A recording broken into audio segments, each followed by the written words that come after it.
નમસ્કાર દોસ્તો, એમટીવી ન્યૂઝમાં સ્વાગત છે તમારું। તો હાલ અત્યારે મોટા સમાચાર મળી રહ્યા છે।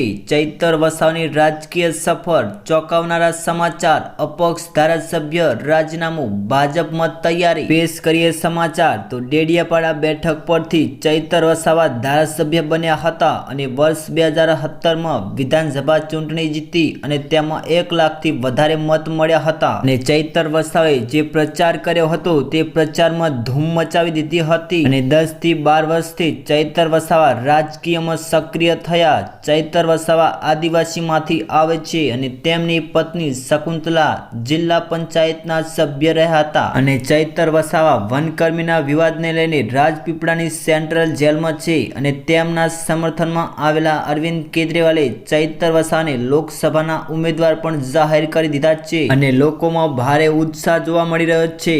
તો હવે પેશ કરીએ બીજા મહત્વના સમાચાર તો વડોદરાના અપક્ષ ધારાસભ્ય ધર્મેન્દ્રસિંહ વાઘેલા આપી શકે છે રાજીનામું। ધર્મેન્દ્રસિંહ વાઘેલા ભાજપમાં જોડાઈ શકે છે। તો ધર્મેન્દ્રસિંહ વાઘેલાએ CR પાટીલ સાથે મુલાકાત કરતા રાજકારણમાં ગરમાવો જોવા મળી રહ્યો છે અને લોકસભા ચૂંટણી પહેલા આવી શકે છે પેટા ચૂંટણી।